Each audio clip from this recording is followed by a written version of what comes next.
Hello, and today we'll continue with Temptations Ballad.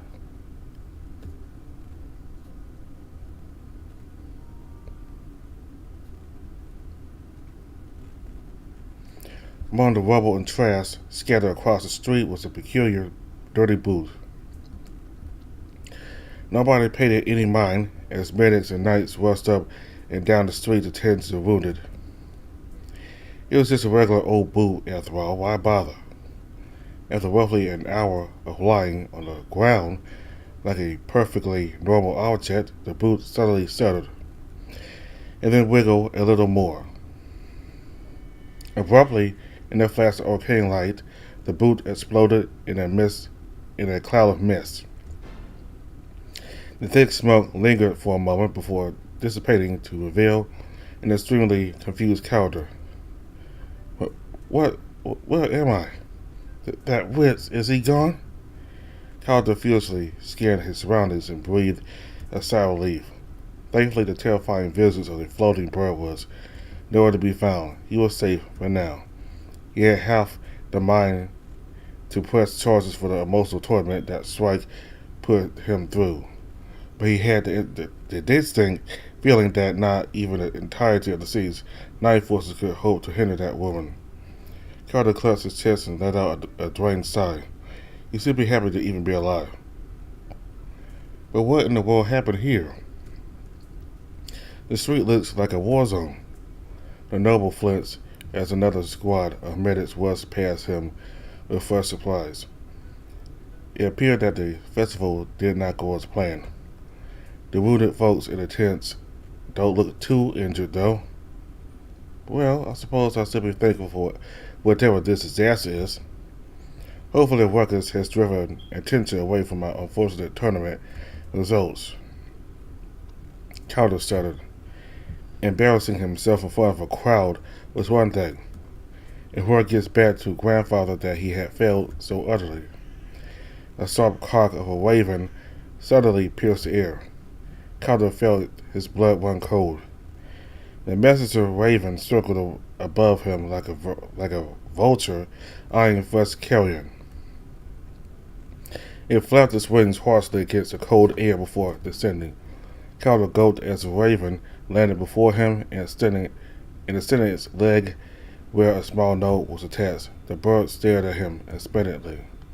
Calder wrung his hands for several moments before gingerly plucking the note from his leg. He unfolded the note and was greeted by grandfather's cold, harsh writing.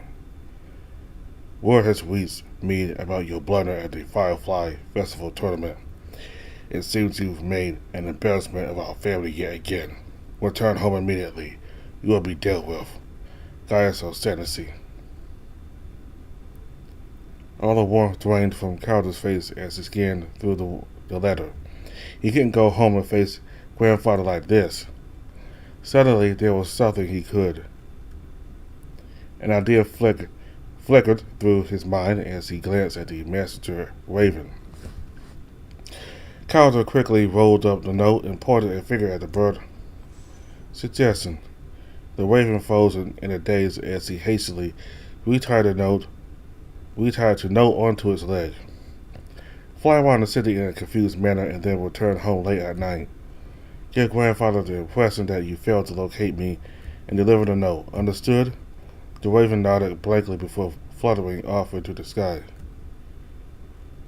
Calder let out an exhausted sigh. I suppose I shall avoid going home for the time being until grandfather has cooled off a bit, though it means staying at an inn among the peasantry for several nights. Yeah, the thought of it. The noble shuddered and held back a gag. Even if he had to demean himself, it was a fair price to avoid. He just had to find a semi-tolerable inn around here. Surely he can just book a room in the most expensive one. I'll be taking that off you.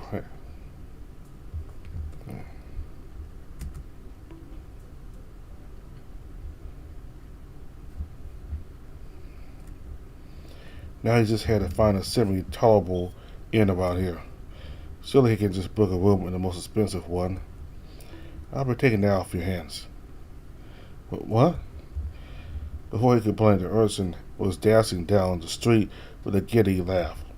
Calder patted his empty pockets as panic slowly set in. My wallet! Get back here, you scum! Wait!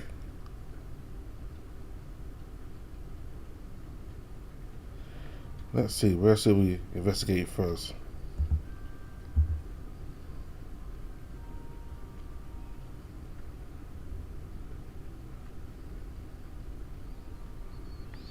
Artemy's face brightened as he caught sight of Maeve among the medics in the street. The noble woman was moving from tent to tent with a small group of druids in tow.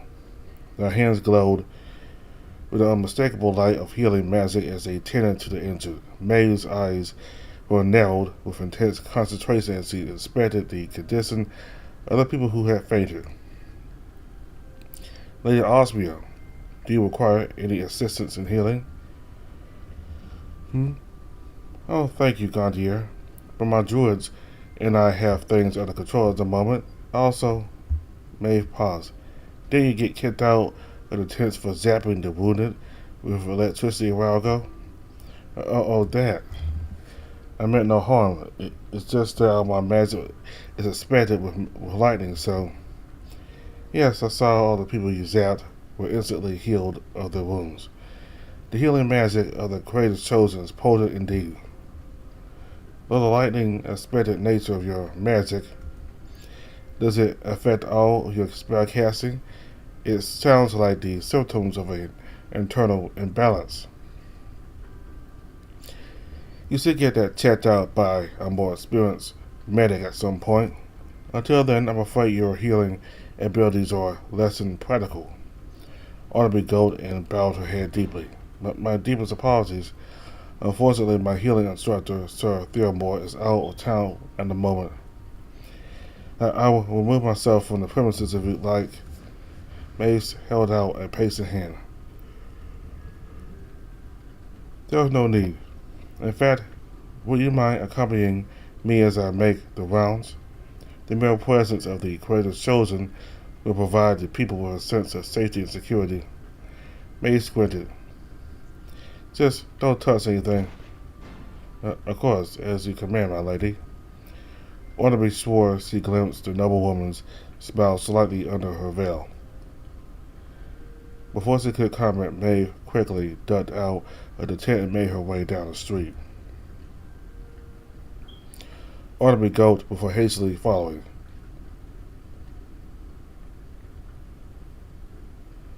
They spent the next hour going from tent to tent, aiding all the wounded.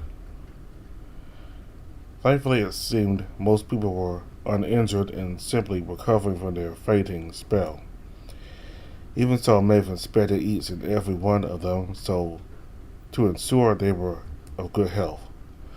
Arnaby felt rather useless as he stood stiffly next to her as she worked, but the villagers seemed happy to see her with them. A thought struck Arnaby as the two of them continued their rounds. It is surprising that most of the medics here are druids of the exterior. Were the festival staff unable to receive aid from other mazes? A frown flickered across Maeve's face for a brief moment. Is it so surprising? Most of the church's clerics were reluctant to work alongside my countrymen. Within the city, druidcraft is seen as a primitive magic that few take seriously. Wizardry is a mage class that commands the most respect around here. Well, surely there are plenty of wizards who are available to aid the wounded. Maeve let out a small laugh. Oh, my dear Gantier, wizards won't be much help in this situation, I'm afraid. They are the magic class who can learn the greatest diversity of spells, but they are utterly incapable of learning healing magic. Why can't they learn any healing spells?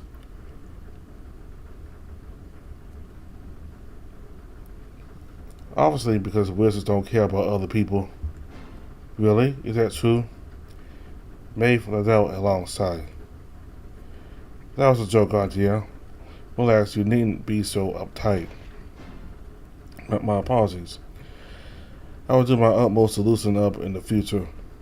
That's not. May frowned but seemed to give up halfway before switching topics. I was originally a pure druid, but I was forced to take classes in wizardry because none of the other nobles would take me seriously. I wanted, given how little use they are in this situation. Oh, that's a shame. You have proved much more helpful than I have. All I managed to do was stand around while you do all the work. The people here are surely grateful for your aid. Perhaps in time, public opinion of druidcraft will shift to a more favorable position. Mary's eyes softened. That would be a day I long to see. She brushed her hair out of her eyes and stared back at the tents lining the streets. As much as I like to wag on wizardry, my studies were useful in analyzing the fainting phenomenon victims today. Barnaby's ears perked up. Have you found any useful information? Yes, and the implications are rather strange. She paced down the street while deep in thought. The magic afflicting the fainting victims is extremely similar to the force that drained the life out of my countrymen during the Lucas famine. But unlike the famine, this magic has a tint of narcotic and infernal energy.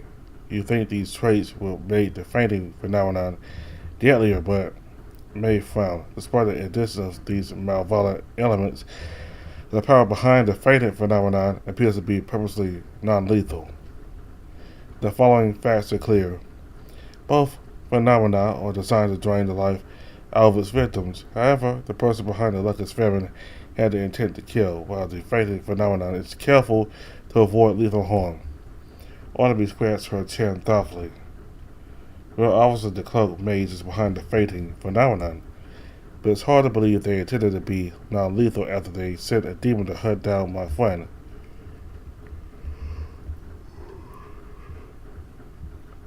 Perhaps they lost control of the demon somehow. She glanced at Maeve carefully.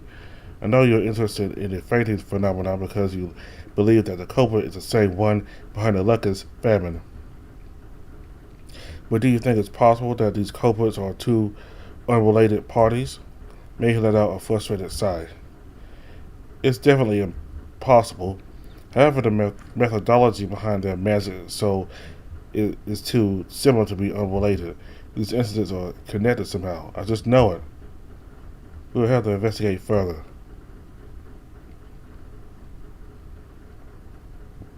Let's see. What should we investigate first?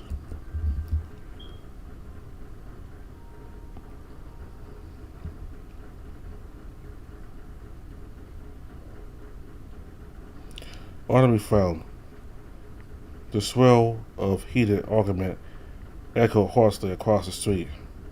She certainly hoped none of the villagers were getting into trouble. Glancing around, Barnaby caught sight of two familiar figures. Agatha and West stood over several collapsed crystal towers while shouting furiously at each other. As Barnaby approached them, Agatha's bitter scowl immediately melted into a worried frown. She waved at her urgently, her face swimming with great concern. Oh, there you are. Is your friend okay? I heard that the Bonebreaker boy went through a rough beating. Barnaby bowed politely with a reassuring smile. Cole seemed well enough after my treatments. His injuries have fully healed with no lasting harm. All he needs now is rest. Advice that he immediately ignored and ran off. The knight grumbled. I suppose he's probably fine if he's still capable of ignoring my every plea. Agatha relaxed slightly, though her face was still tense with concern. This was all my fault. Had I secured my crystal towers more carefully, we could have held your friend before the battle reached such a violent end. I told you these things are hunks of junk. Do away with them, I say. None of the beats of good old city watch patrolling the streets. Agatha scowled. I doubt your silly Watts fellows would fare well against a demon. They no doubt get knocked unconscious like the rest of the passerby on the street. Let's cross his arms stubbornly. Well, you can't know for sure. Carly Bonewaker managed to stay conscious at first, didn't he? Colody is clearly made from sturdier stuff than the average peasant. Agatha let out a tired sigh and turned towards Artemis. Apologies, chosen one. I doubt you are here to listen to our bickering. If there's anything I can do to assist you with, you need only ask. You needn't be so hard on yourself. As a knight, I should have been there to protect my friend. I can't seem to stop letting people down. Artemis nodded on the thumb of her glove with a bitter scowl. I would like to ask for your expertise as an enchanter and scientist. Is there anything you found that could help me track down this demon or her accomplice? Or better yet, are there any suspects you have in mind? The old bat fiddled with her spectacles and scanned the destroyed street. Well, for starters, the demon somehow managed to hijack all my crystal towers of infernal magic. Every single one. None of my defensive spells was set off during the battle. In fact, the demon used my own damn crystal to cast her life-draining spell that caused everyone to pass out. Agatha scowled in frustration. If I had only been more careful, nobody would have been hurt today. Be kind to yourself, Lady Agatha. The blame rests on my shoulders. The creative chosen should be the defender of the people. The old bat smiled slightly, though heavy guilt still weighed across her face. You should learn to take your own advice, young knight. But thank you. I'm still surprised that this demon managed to hijack all of my crystals, though. Hey, I remember that some kid went around peering on all of them before the tournament started. Maybe that mucked up your crystal doohickeys somehow. My magic was stopped by powerful infernal forces, not a trickle of urine.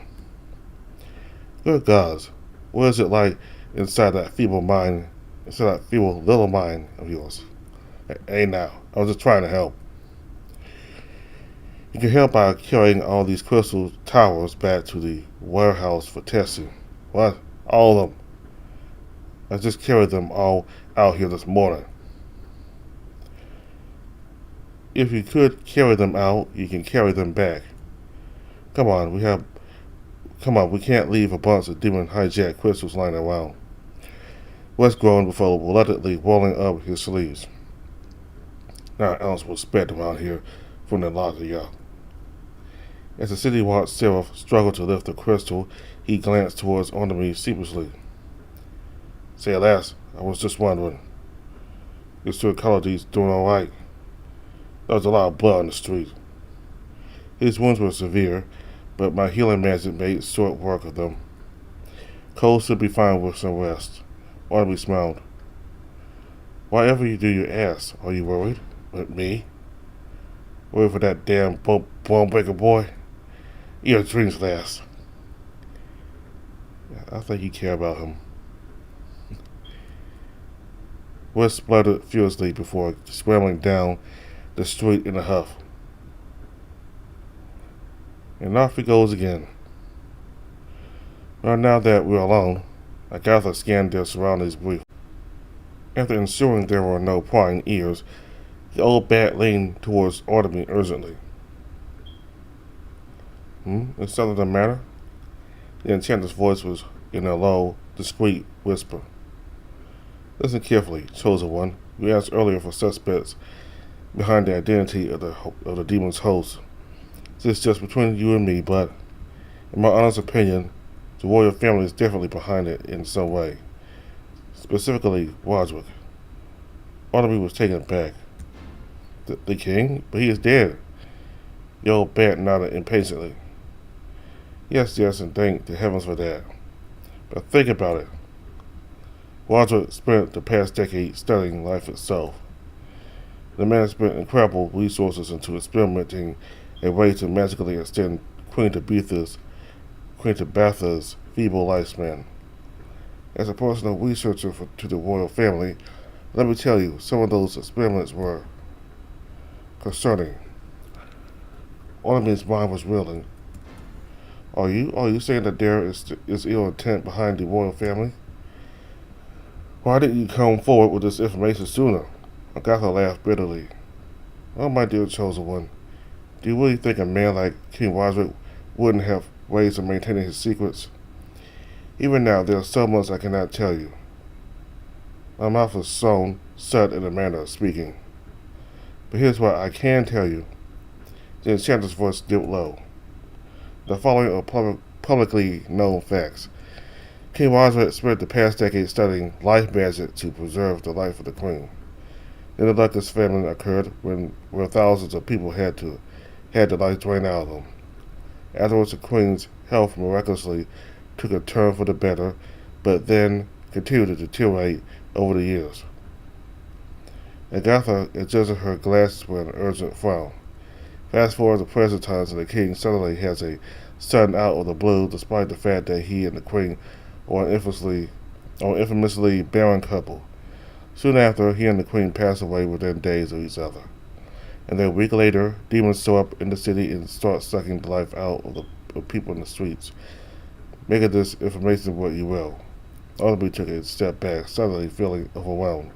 This theory of yours is a lot to take in. But you must consider that it is your duty as the creator chosen to protect the people of this world after all. Audrey felt her chest flush uncomfortably. True, it was her duty to protect and serve, but it was also her duty as a knight of Axiom to protect the royal family, was it not? This was a heavy accusation to process, but Lady Agatha, you worked with King Roderick as a royal family's personal researcher. Why would you continue working for them all these years if you suspected that they had bad intentions? Agatha's wings slumped. An air of melancholy suddenly hung over her, washing over the enchanter like a painful wave. The old bad rolled her eyes wearily. Roderick and I go way back. We may have even been friends back when we first started working together. The two of us had a lot in common. 2 months. The enchanter let out an exhausted sigh as he took off her glasses to clean them. Difficult memories swarmed across her face as she carefully considered her next words. Earlier today, you asked if I had any children. Audrey bowed her head deeply. I'm terribly sorry for the insensitive comment. I didn't mean to cause you distress. Agatha shook her head quietly. 5. I've been through 5 miscarriages. Her head hung low. Perhaps that was why I felt a kinship with Roderick in the beginning. We were both just simple fools yearning for children of our own. Agatha's eyes softened. This was why I was originally hired as a royal arcane researcher. You know how nobles get with their bloodlines and their obsessions. I was ordered to develop an arcane solution to this issue. There was an excited glint in her eye. Can you imagine a world where the barren, the elderly, the sickly, everyone will have a chance to start a family of their own, regardless of unfortunate circumstances? But surely they could choose adoption instead. Agatha scowled. Good luck convincing the nobles. They treasure their blood like it runs with gold. Regardless, raising a child is such a personal decision. Wouldn't it be great for everyone to have more options? A passionate yet bittersweet smile spread across the enchanter's face. Back then, I would imagine a child I would bring into the world. A little one that I can raise into a beautiful grown person, someone to pass my love to. I would name her Rosie. With the royal family's coffers backing me, I finally had the resources to make my dreams come true. And so told restlessly in that arcane lab for years and years, I yearned for the day I would finally meet her. Agatha's smile faltered. Audrey felt her heart lurch at the sight. For just a brief moment, the enchanter looked utterly empty. like the self of a once passionate person. Did you succeed? The bitter scowl flickered across Agatha's face. Well, our wonderful little prince Cassius is winning about, isn't he? Artemis gaped. Are you saying? Agatha gritted her teeth and glared to the ground. No. Roger took my life's work, my dreams, and defiled it. Her words came out in a disgusted spat. My life's work was made from a place of love. I was to provide the gift of a parenthood to those who truly wish to raise a family, and all above those who truly wish to raise a family, and all the love that it entails. Why, just look at the quality boy. Those bone breakers so full of baggage and strife, yet deep down filled with such love and support for one another. That's the kind of family my magic was meant to create. Roger, on the other hand, Cassius, that abomination. That's not what my project was meant for. What he did was an insult to everything I hold dear. Agatha's soldiers, shaken with utter rage, suddenly stilled. And for his misdeeds, Roderick will pay handsomely. Aubrey took a step back and chill running down her spine. The enchanter smiled slightly. I suppose after my little rant, I may have risen quite high on your list of suspects. It is a price I'm willing to pay. Agatha bowed lightly before turning to leave. Thank you for listening to what I have to say, Audrey Johanna Gantier. My words are far from unbiased, but all come from a place of truth. It is your duty as the greatest chosen to strike down the evil of this world, is it not? I will be watching your future endeavors with utmost anticipation. With that, the old bat spread her wings and quietly fluttered down the street. Audrey could only stare after her in stunned silence.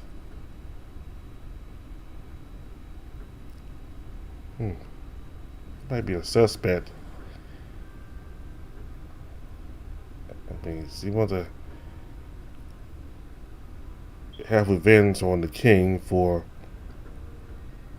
because she said that she wanted more people to have children of their own to raise and to love, and apparently the king bastardized her project by having Cassius.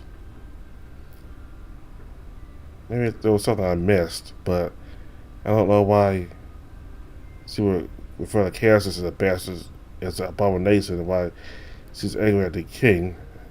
Because they probably just want somebody. Well, they probably want a child to love too, but they also want a child to extend their bloodline. To have an heir. So I don't know if she's angry because they use her project of love merely to have an heir to extend the bloodline, or I don't know, maybe that's the reason she's angry at the king and wants revenge, I guess. But yeah, she is kind of suspicious now.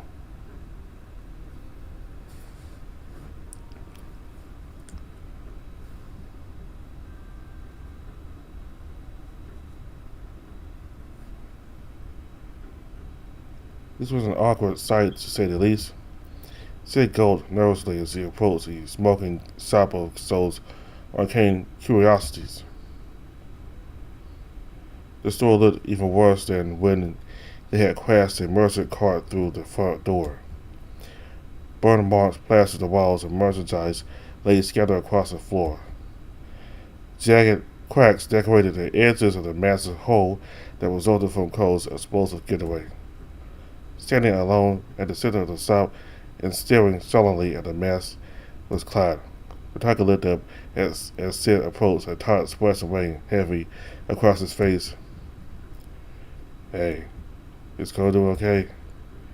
Oh, he seems to have healed up smoothly. Should be fine after a bit of rest. He's well enough to run off and handle some urgent stuff. More importantly, are you doing okay?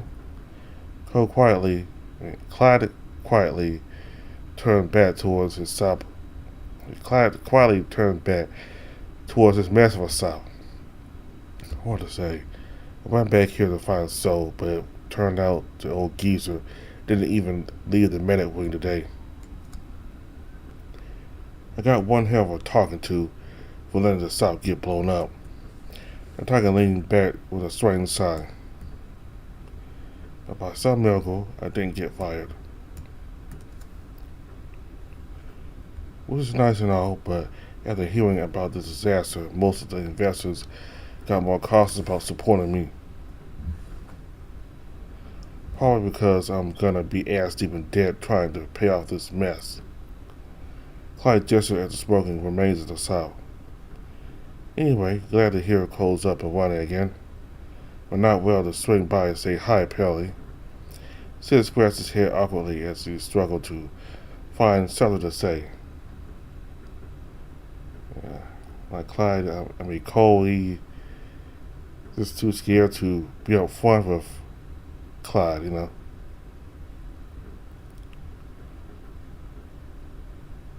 Especially just come and talk to Clyde, so, and, address all the mess. Just, the tiger's expression was unmoving and unreadable as stone. Hey, listen, I know there's a lot of complicated stuff between you two right now, but Cole didn't mean any harm by tricking you. He just wanted to be at the tournament so that you get the recognition you deserve. It wasn't his fault that he got attacked. Cole just wants the best for you, Something snapped in Clyde as he turned around. Then why won't he talk to me? If he cares so much, why not just tell me? Enough games, enough scheming behind my back. Clyde's head hung low. His eyes squeezed shut. We used to be best friends, and then suddenly he avoided me for months on end and then pretend nothing had happened. I'm not a mind reader. If he wants to mend things, he can come talk to me himself instead of sending his new lackey to do the job. Sid grew quiet. Clyde seemed to catch himself and shook his head apologetically. Sorry. Didn't mean to sound so. I'm not mad at you. Sid shook his head with a smile. Nah, you're right, honestly. It was a bit of a mess. Clyde suddenly burst into a small laugh. You're telling me. Sid paused. He's trying, though. Don't get me wrong, he's been stumbling like a madman from what I can see, but he's also trying so hard. Give him a bit more time. He'll come through eventually. Clyde lifted his head. His gaze fixed on Sid with a look of wistful consideration. I've waited over 8 years. That's a lot of time he's asking for. The two of them jumped at the sound of the door bell jingling. This was quite a feat since the shop's front door was blasted into splinters of wood across the floor. Maeve Osmia pulled her head through the gaping hole in the wall, her hand gently tapping the burnt doorbell. Apologies for the intrusion. I am the festival organizer and have come to assess the damages. Is it alright if I come in? Clyde let out a sigh and scratched his head. Yo, this is a store. You don't have to knock. Especially since we ain't got a front door anymore. Then allow me to offer my assistance to your door problem. The festival organization committee has money set aside to pay for these damages. It was our duty to ensure your safety if we have evidently failed. The least we could do is help your business recover. Well now, that's surprisingly decent of you. Thanks, lass. I'll take whatever help I can get. Sid saw a nervous glance towards Maeve, but the noble seemed unbothered by being addressed so casually. Perhaps there is more that I can offer. My house has great interest in your blacksmithing skills, especially after seeing your creation at work in the tournament. Though House Osmia has no interest in weaponry, We wish to invest in enchanted tools and devices to aid my countrymen's work in the fields. Clyde scratched his head. I suppose I can do that. A former sickle ain't that different from an axe. What are you offering for my services? The noble studied the wrecked store with a calculating look. Money will not be a problem. We can build a small force in the back of the shop and refer you to our suppliers for a start. All we ask in return is your skills in creating tools that will help my countrymen work. Clyde was stunned. That's more than I was expecting. He let out a delighted laugh. How could I say no to such an offer? Of course I accept. You've made yourself a very grateful friend today, lass. The noble smiled underneath her silvery veil. That's wonderful to hear. As rulers of the exterior have precious few friends within the city. We are always honored to find more. Sid watched their exchange with a sense of relief. Well, they suffered a few stumbles, but it looks like Cole's plan to get Clyde's career back on track worked out.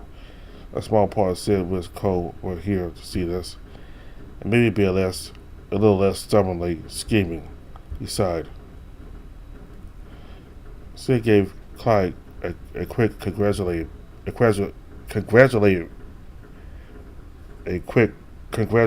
pat before leaving for the streets once more. There was a nagging feeling in his gut that told him to find Cole again. The little hyena seemed to have a bad habit for trotting waist deep into trouble when left alone.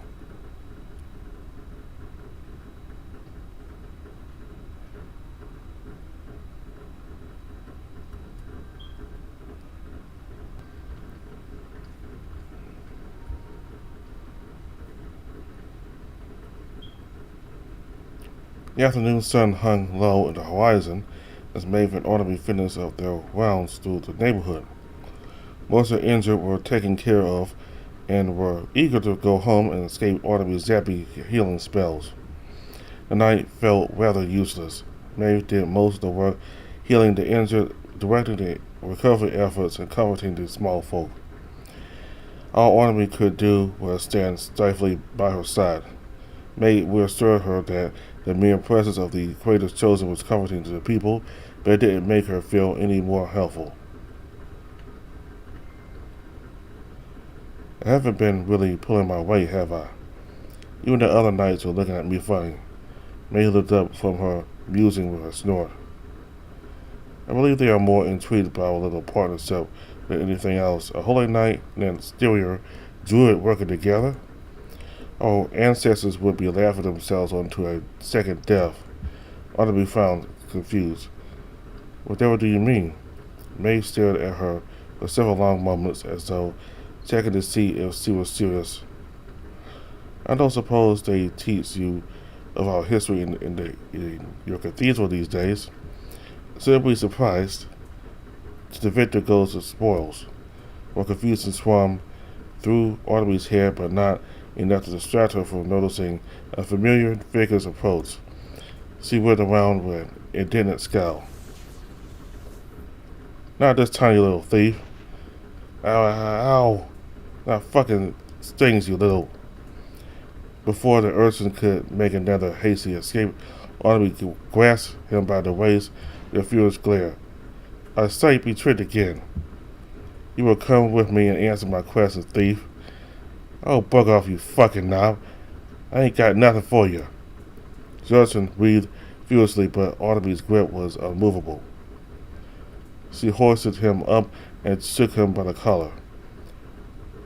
When you mugged me a few days ago, how do you know I would be carrying such a valuable package? Did anyone coerce you into this job? Emil scowled and crossed his arms stubbornly. I want to get thrown back behind bars and help a pissy night. I ain't telling you shit. Oh, you little. Maeve ducked her head between their little squabbles curiously. What is this package you're talking about? This boy. He was the one who stole the crown and rubies I was tasked to deliver to the prince. Hey, you can't prove anything. I'm being framed, I tell you. They stared at the urchin curiously. Oh, I thought I recognized you. Emil, was it? You're quite infamous around here. The list of complaints and petty crime reports of your name is enough to fill a novel. Quite a talented thief, this one. The urchin grinned proudly. What can I say? I'm bloody good at what I do. I'll take that as a confession then. We best hand him off to the city watch. Perhaps he'll feel more cooperative once his parents come to pick him up. Are you deaf? I ain't got no parents. Ornery blinked. Oh, well, perhaps one of the church orphanages will have a place for him? Emil burst out laughing with a sneer. I've escaped both prison and those little hellholes of kids before, and I'll do it again. I think Cass and me is doing either of us any favors. Fuck off, mate. You best just let me go. Audrey felt at a loss for words. It didn't feel right to just release him without answers, but it didn't sit well to throw a kid into prison either. May suddenly placed a gentle hand on her shoulder with a pointed look. God dear, why don't you put the boy down? Both Audrey and the urchin blinked at her with surprise. Uh-huh. Well, as he was, Emil eyed Maeve warily as he was dropped back onto his feet. What angle are you trying at, mate? None whatsoever. You may leave. The urchin squinted. What? I'm free to go? Just like that? Maeve kneeled down to face the boy at eye level. I'll see your record, young man. You've stolen a wealth of goods and valuables, yet you are still on the streets in rags. You've been caught and arrested many times, but always escape. There's a simple explanation here. You are being taken care of in exchange for your work. Not very well, but taken care of nonetheless. By the Thieves Guild, perhaps? The urchin grinned and puffed his chest out proudly. Well, I ain't afraid to admit it. I'm one of their best. And they care for me better than that orphanage or that shit city ever has. Maeve nodded patiently. Indeed, you're a talented thief, always managing to trick people with your youthful charm. The Thieves Guild is lucky to have you. Her eyes narrowed. Tell me, young man, what do you plan to do once you're older? Emil looked taken aback. What are you on about? It's a simple question. What is your plan after you outgrown your usefulness at the Thieves Guild? The urchin faltered for a bit, but growled stubbornly. Hey, don't you go putting words in my mouth. The guild ain't ever gonna just leave me hanging. Maeve was silent. She gingerly reached out and grasped the boy's hand. Her thumb brushed over his bony wrist, her eyes drifting across his chin, my Noah's figure. Yes, I can see how they care for you. However, in the future, if you ever find yourself in need of a friend, House Osmia would be glad to have a man of your talents. Find one of our stands in the market district and tell them you are a friend of Maeve's. My doors are always welcome to you.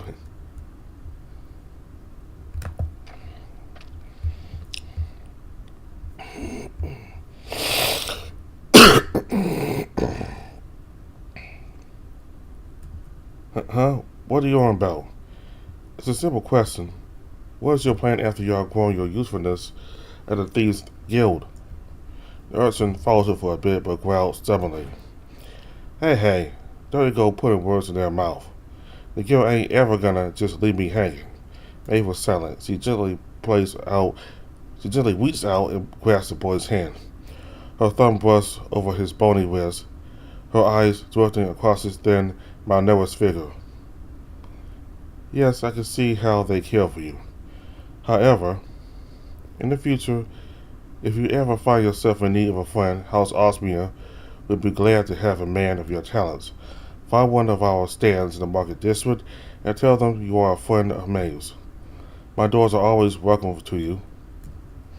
A mix of suspicion and utter bewilderment swam across Emil's face. Why would a fancy pants noble ever wanna have a nobody like me? What's the catch, lady? May simply smiled underneath her veil. Friends help friends. That's just how the world works, young man. She got up and turned to leave, beckoning for Artemy to follow her. Now, if you'll excuse me, I have to help my night friend here figure out who was behind her jewelry mugging. Good day to you. Come along, Gardier. Huh? Right, away, my lady. Emil was left gaping and stunned as the two left without another word. They walked for a small distance with Artemy glancing back at the boy in bewilderment. You really just going to let him go? We didn't even get any of the answers we were looking for. May peered at her tightly. My dear Gantier, I say this with the utmost respect. Has anyone ever told you that you've got the social awareness for a prick? Not everyone will be coached into aiding you through threats and closed fists. Hey, what up?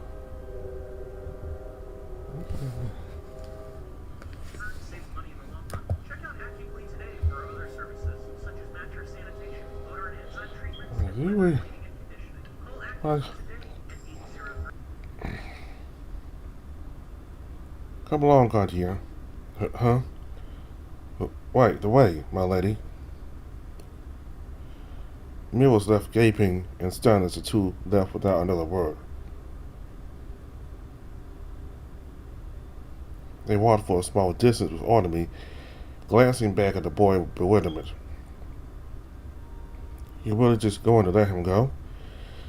We didn't even get any of the answers we were looking for. Maeve peered at her tightly. My dear Gantier, I say this with the most utmost respect. Has anyone ever told you that you've got the social awareness of a brick? Not everyone will be coached into aiding you through threats and closed fists. Hey, what up? As though on cue, Emil caught up with them with a sheepish pout. The urchin glanced around the street cautiously before leaning in close. Hey, you didn't hear it from me, but the day before I ran into the nightie here, Emil jerked his head towards Artemy. A guy came up to me and told me that Lady Knight was going to come out of the church district with an easy score. He told me that I'd make mad money if I stole her package and took it to the black market at Washington Reds. He even paid me like 10 gold to go through with it. I was psyched, but the whole thing smelled fishy, yeah? I usually had to pay for good tips like this. Artemy stared at the urchin in surprise while Maeve tried her best to hide her "I told you so" look behind her face veil. We appreciate your help. Could you describe the man you spoke with? Emil scratched his head. Well, he was this youngest guy. Looked a little older than you two, and he was this bright blue peacock. Artemy and Maeve exchanged glances. The only peacocks in Axia are the royal family. And the only one who's left is Prince Cassius? That can't be right. This means that the prince sent me on a mission to deliver his ruby crown and then pay this boy to intercept and sell it on the black market. Okay, I thought it was the prince at first too, but that can't be right, can it? I saw him at the festival today. The guy was so nervous he couldn't even walk straight. And the guy who gave me this tip, he was almost kind of scary. Really cold and stern like he was. I didn't recognize him because of how different they were. Emil cleared his throat and sheepishly stuffed his hands in his pockets. And anyways, that's all the darn info I got for you. May smiled. We thank you for your cooperation, Emil. Here, have 10 gold pieces for your troubles. The urchin shook his head with a mischievous grin.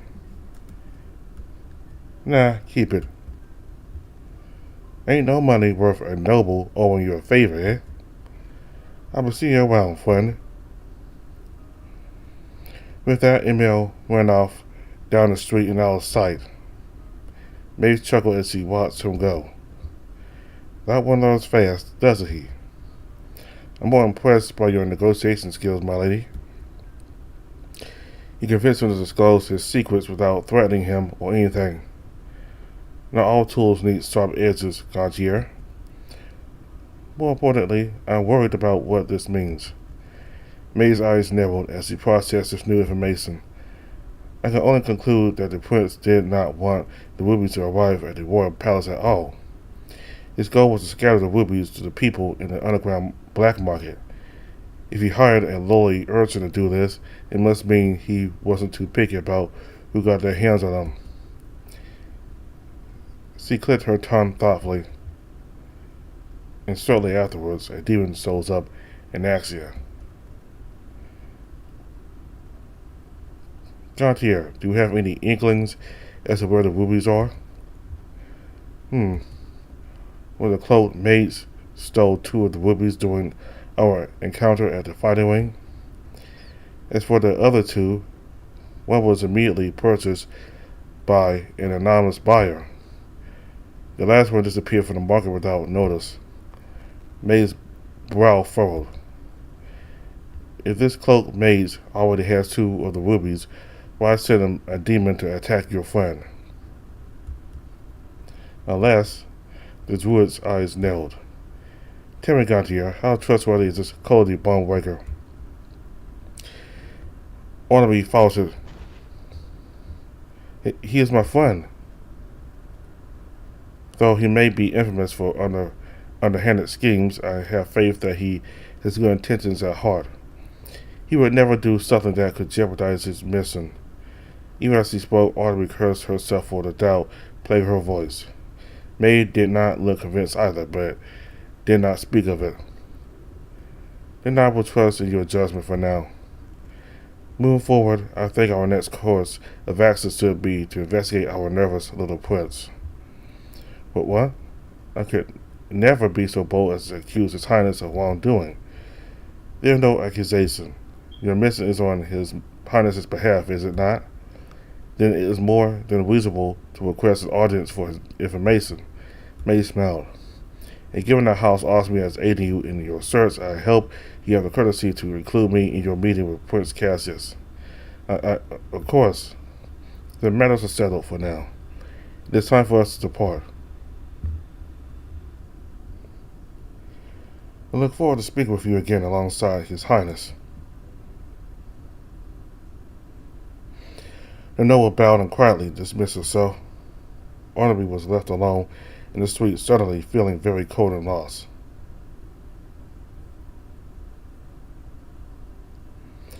A light chill hung in the air, the sun dipping low in the horizon. Cole's feet wobbled unsteadily against the cold cobblestone as he scanned the market plaza through hazy eyes. His senses felt heavy with exhaustion, but he was never one for healthy decisions. He could rest after finding Hammers. Shouldn't be too difficult. Few people were still around after the battle in the streets. Cole perked up as he spotted an older hyena resting by the fountain in the market plaza. Hammers looked up, unsurprised to see him. Cole hesitated for a moment. Hey. Cole felt Hammers glance over his wounds with a hint of worry. Glad to see you're out and about again. How are you feeling? Like shit, but alive. That's something. An awkward air hung between them. After a moment, Cole quietly scooted over to sit next to Hammers on the fountain's edge. Hey, thanks again for saving me. And sorry for being a brat and whatnot these past few days, years, basically all the time. A small laugh rumbled from Hammers' throat. There's no need to apologize. It's all part of raising a kid, I suppose. Cole paused. Maybe, but I've kind of been an awful son, and you really didn't deserve any of it. He hung his head low. So, sorry, again. Hammers chuckled and reached down to pat his head. There was a moment of surprise on his face when Cole didn't shake him off. You did well in that fight today. Good tactics, quick on your feet, using what you had on hand. Of course, ideally I would have preferred that you had gotten out unharmed, but you're alive. Hammers flashed a warm smile. I'm proud of you. Cole felt his chest flutter for a moment before being puffed out his cheeks indignantly. Well, all those tactics and strategy lessons you drilled into me were finally useful for once. I'm surprised you actually pay attention to my lessons. Cole scowled, just a little bit. Papa keeps raving on about how you're the brains behind the crew. I guess I was at least kinda interested. Hammers smiled while hiding a small laugh. I see. Has Mama given you the talk yet? The one with the whole accepting you for who you are, and you can tell him anything? I figured you were the one who put him up to it. There was like only 10% of the talk. Papa spent the other 90% rapping about how you were working your ass off and I should be nice to you. Of course you did. Speaking of which, can we talk? The air grew tense once more. Cole visited and bit his lip, considering his next words carefully. Back in the fight with that demon. That was hell of thorns. At first I thought maybe you were just sticking arcane crystals on your arrows, but the effects were too precise to be borrowed from a stored spell.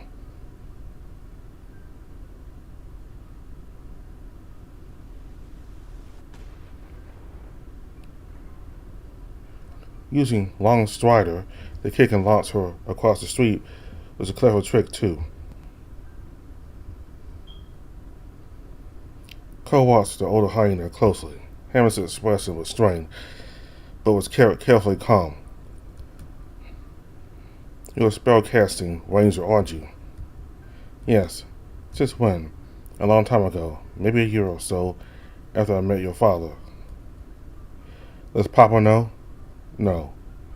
Irritation clouded the back of Cole's chest. So you spent this entire time trying to convince me to out myself to Papa when you're 2 months of a coward to do it yourself? A bit hypocritical, don't you think? The soft warmth of Hammer's face disappeared as he peered down at his hands with a hint of guilt. Maybe a little, yes. He looked up at Cole with pleading eyes. Out of the two of us, Mel's least likely to be hurt by you. I just thought maybe you could soften the blow before I break the news to him. Oh, please. As if Papa could ever stay mad at you for more than a few minutes.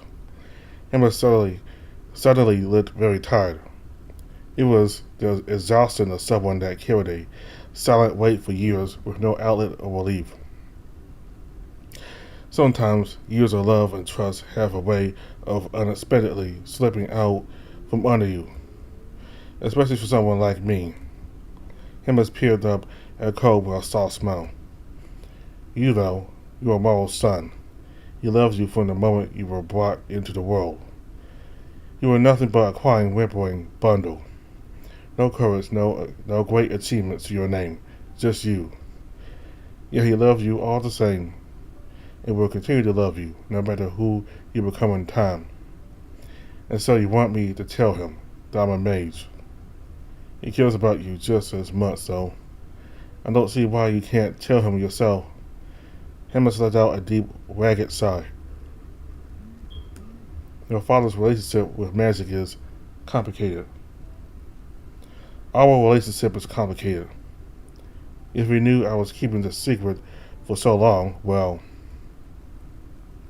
I'm not sure what he'll do. Oh, come on. I said Papa would be anything but understanding to you. Don't act like he'd actually get mad. Cole let out a disbelieving huff. Why does Papa hate magic so much?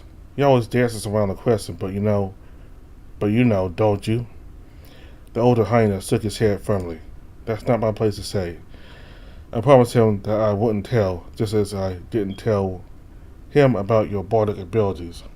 More secrets, more dancing around each other while you fluttered between us like the world's saddest little passenger pigeon. Why can't you just tell me? You know I'll find out eventually. Hammer's looked torn. You keep a fair share of secrets as well, Cole. I won't betray Morrow's trust. Something in Cole snapped. You're full of nothing but secrets too, and so is Papa. But I'm expected to just spill everything out while you two keep everything to yourselves. You asked me to talk and be open, so here I am. You practically know everything about me, but the moment I ask for a tiny bit in return, it's suddenly too difficult. This house is full of nothing but hypocrites. Cole growled and stood up, shoulders shaking. His heart pounded heavily against his chest, and as unvented frustration spilled forth. If you won't tell me, fine. I don't need you to talk. I'll pry out of you myself. Hammers caught the flicker of arcane light across Cole's eyes, just a second too late. He leaped to his feet, panic gripping his chest. Don't detect thoughts.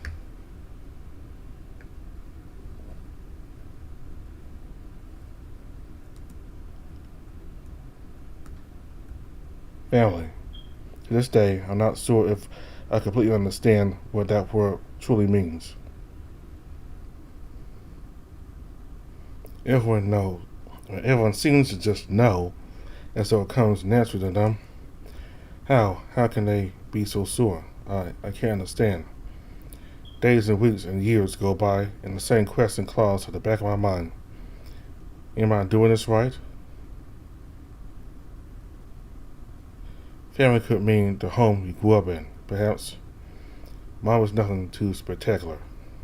A modest house near the forest where birds sang and the trees whistled in the wind. It wasn't fancy or impressive in any regard, but it was comfortable. Despite all that happened, I can't help but think back on what little house. I can't help but think back on that little house in the woods with a bit of fondness. I suppose family could be the people who raise you. Father was a humble hunter and ranger. He had scarcely anything to his name but a bow on his back, but he would toil for endless days to keep a warm roof over our heads. As I became of age, he would passively teach me the ways of the ranger. I would join him on his hunting trips where we brought back meats and pelts to sell. I could still remember the pride I felt the first time I hit my mark with a bow. My feelings towards my father were nothing short of contentment and gratitude. My mother, on the other hand, she was also kind, yet I could never shake the feeling that she did not want to be here. That she did not want me to be here. Growing up, I could see the strain on her face as she forced a smile for Father and I. There must have been something I was doing wrong. I picked flowers for her, helped her with chores, did everything I could to please her, and she would smile and thank me. But I was not blind to the emptiness behind her eyes. What was I missing? There must have been something wrong with me. And then the long winter came. Father and I had departed for a long hunting trip in preparation for the cold season. Perhaps it was due to his exhaustion, or perhaps a stroke of cruel luck. Hunting has always been a dangerous game. Prey fight back the hardest when cornered. When Father fell, I cried for what felt like an eternity. I cried and cried and cried until my lungs burned and my chest ached. The tears would not stop falling even as I struggled to bury him in the cold winter soil. What was I supposed to tell Mother? Family. It's such a strong word, yet it falls apart all too quickly. The pieces kept falling. The house was gone. Only ashes and rubble remained where it once stood. Fear and turmoil were the only things I felt as I searched the debris. There was nothing to come home to. But Mother was always a careful woman. She must have survived. She must have. I felt a bit of relief when I discovered faint traces of someone leaving the collapsed house before it burned to the ground. Then came the dread. Was Mother okay? Does she even know about Father's death? The next few months was a blur as I desperately searched for her in every place I could think of. The city, the depths of the woods, everywhere. I had to find her. She was the only family I had left.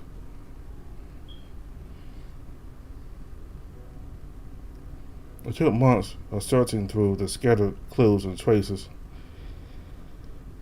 It was as though Mother actively did not want to be found. But that couldn't be true, could it? We were still family after all. But then came the day I finally found her, and dread gave way to confusion and heartache.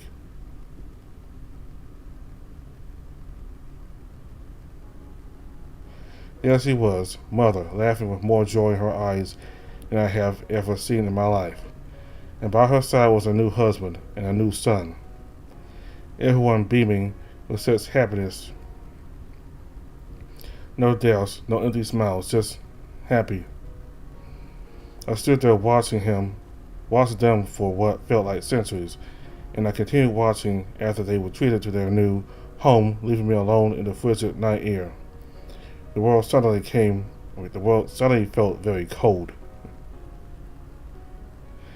Through the storm of turmoil, writhing in my chest, one thought cut through the rest like a knife. I did not understand how it could be so easily replaced. Perhaps there was something about me that made it easy.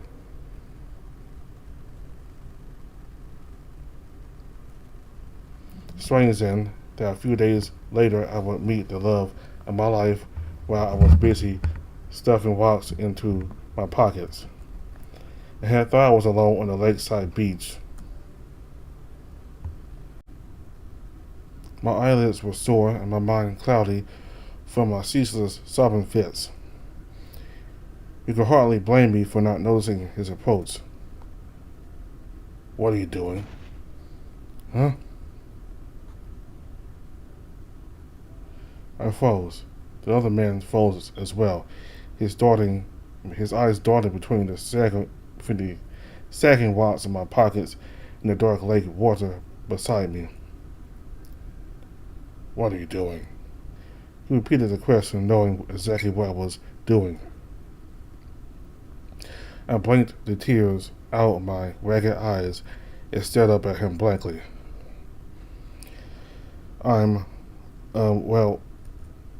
I suddenly felt very silly.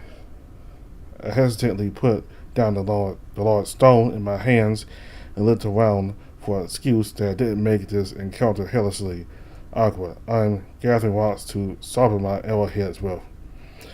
The other hyena glanced at my bow and quiver lying in the sand. Two worn arrows poked out of the quiver. That's a lot of arrows. Well, gotta find the right kind of rocks and stuff. It's a ranger thing. You wouldn't get it. The other hyena continued staring, looking woefully unconvinced. I suppose it looked rather obvious when someone was attempting to offer themselves via drowning. An awkward silence hung in the air as the two of us stood at a standstill, desperately thinking of something to say. I noticed a large bag hanging over his shoulder. What's that you got there? Oh, this. Papa made me come out and measure the flow of the lake using these fucking arcane instruments. The old geek told me to not come home till I was done. Sounds like an easy job. The other hyena huffed indignantly. Yeah, well, I ain't got the brains for this kind of thing. All that complicated magic-y shit goes way over my head. That old fuck probably gave me this job just to spite me. An idea suddenly clicked in the well-dressed hyena's head. He flashed me a toothy grin. Hey, you got some time. You got some time to help a guy out. I could use some extra hands on this job. It's not too hard. Just gotta float these crystal thingies around the lake's perimeter. I'll treat you to dinner for your hard work. You look like you could use some food in your belly. I glanced down. I guess I haven't eaten in a while. My arms had grown unsightly thin, and my coat hung loose over my gaunt body. I guess I don't have anything better to do. Sure. Aye. Thanks, buddy. I'll make it worth your while. And so I spent the rest of my evening strolling through the lake with a stranger in tow. It probably would have been quicker if we had split up and took separate paths around the lake, but he insisted on sticking close to me. The well-dressed hyena spent the entire time chattering away to fill the silence while I quietly nodded along. Whenever he wasn't looking, I secretly tossed another rock out of my pocket, and he'd politely pretend not to notice. By the time we were done, the sun was already settling down below the horizon. For the first time in months, the wild sting around my eyes from non-stop crying had softened. The well-dressed hyena dusted himself off and slung his now empty bag over his shoulder with a triumphant grin. And done. Papa should have nothing to complain about. So how about that dinner, eh? He gave me such an incredibly cheesy wink that I wasn't sure whether to laugh or groan. Instead, I handed him the last of his arcane instruments and politely shook my head. Thanks, but you don't have to. You've done more than enough already. Oh, but I insist. What kind of person would I be if I didn't compensate a guy for his hard work? A flash of worry flickered briefly across his grinning face. You got any plans tonight? Got a place to stay? I stared at him blankly for several moments before shaking my head. No, not really. He shot me a sympathetic smile and patted my shoulder. That's what, man. You looking for work or anything? If you're interested, my family's been looking for a new worker after I scared off a bunch of the old ones. You're welcome to stay with us till you're back on your feet. Thank you. But you look like a big, important guy. You really shouldn't be wasting your time on me. I should really be on my way. Concern grew on his face. He quietly placed both hands on my shoulders and gave me a firm but gentle look. I don't want to leave you alone here. If there's anything you need, please just ask. In that moment, something in me broke.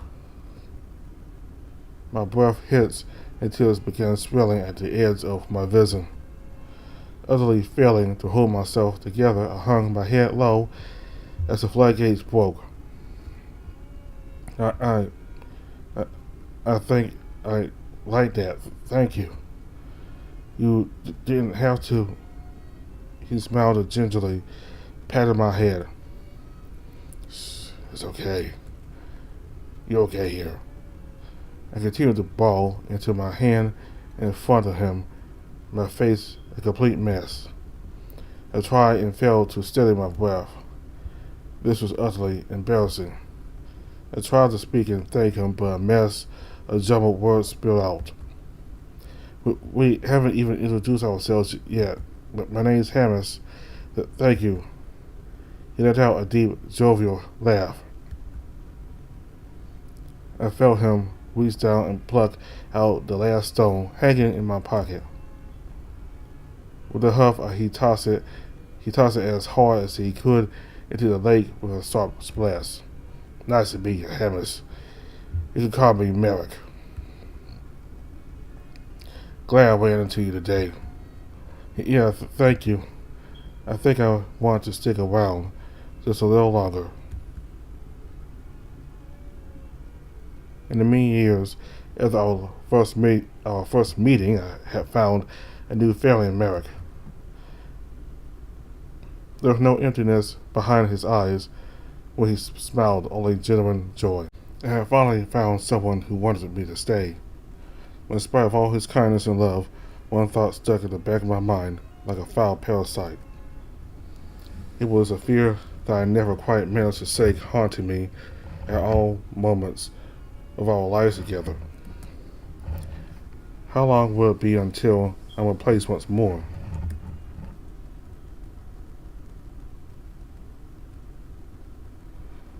Cole awoke with a start, the memories rushing from his mind as he would surface from the depths. His heart was pounding a mile a minute in a gnarled twist of emotions. Cutting through all of them like a knife was the sharp stab of regret. He shakingly sat up and looked around. Hammers was nowhere to be found. He must have ran off the moment his spell had connected.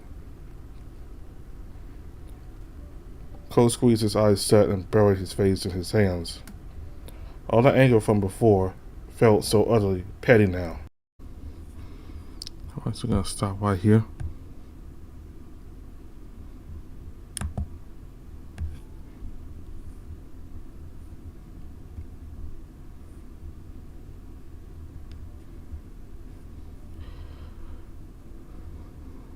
Alright, so we got to learn some stuff about Hammer's past and how he and Morrow met.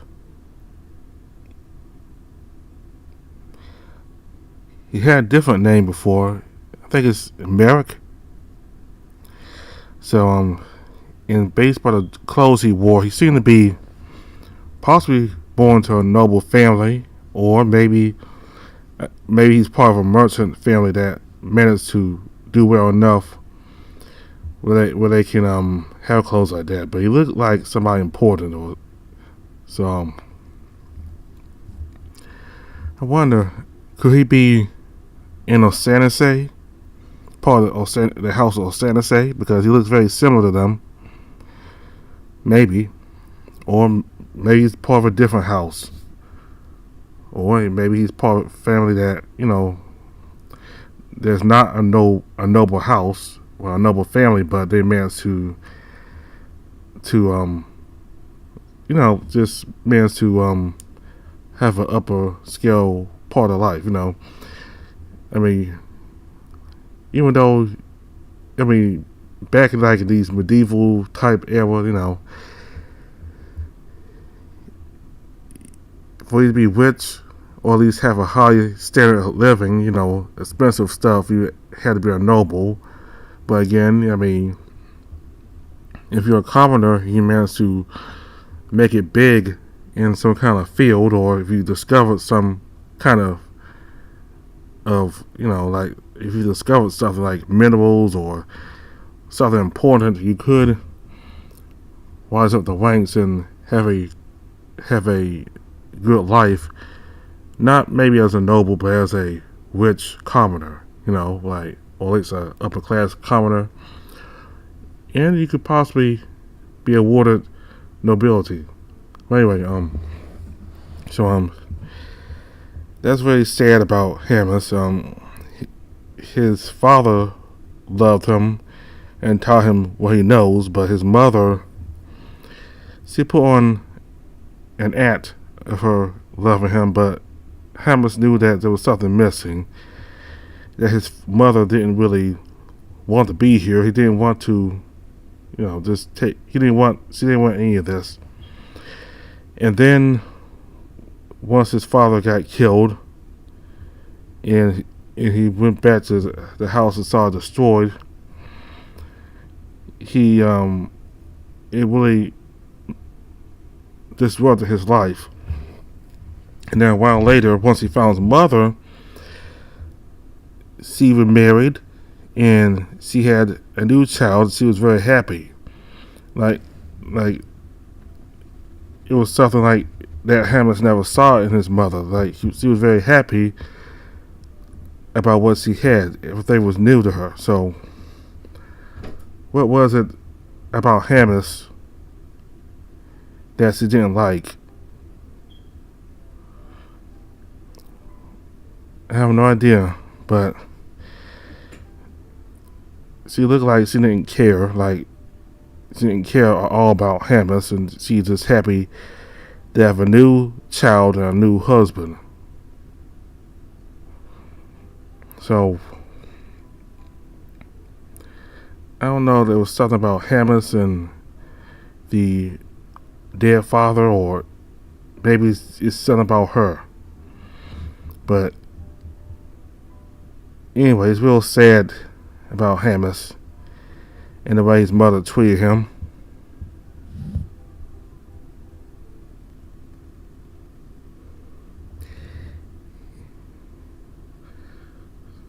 So for Morrow to extend a hand to Hamlet and offer him work, it really affected Hamlet, because I don't think anybody really was that kind to him except his father. So for some strangers to be that kind to him, it meant a whole lot to him, and that's how they met. Yeah. So about Cole and him casting that spell on Hamlet, that was not good of him. I mean, he violated his privacy. You know, your thoughts is what gives you some privacy. It's completely private. Nobody can really go into your mind and search what's in it. But in this world here, spellcasters can do that. And Cole violated Hamlet's privacy by doing that, because he believes that Hamlet has been keeping secrets from him, and that made him mad. And he thought it was unfair that he had to reveal everything about himself, while both Hamlet and Morrow were able to keep secrets. So apparently Hamlet has been keeping a secret of his own from Morrow, and the fact that he's a Ranger mage. So he's in the same position Cole is in. It makes sense why he was so calm earlier in the story when he found out that Cole used magic.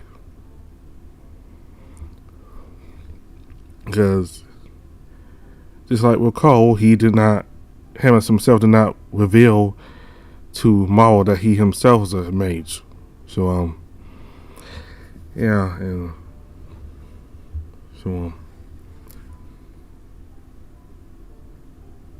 I think that person, that kid Emil met, was a demon, not Prince Cassius. Because he said that the prince was stern and cold, even though when he made that speech at the Firefly Festival, he was all scared and shy, and he just ran off the stage. I mean, he was so scared and shy, he just went off. And Maeve had to come in and finish the rest of the speech. So that must be somebody else, unless Prince Cassius was a good actor. He made that speech. Anyway, we'll continue with Temptations Ballad next time. Thank you all very much for watching. Goodbye.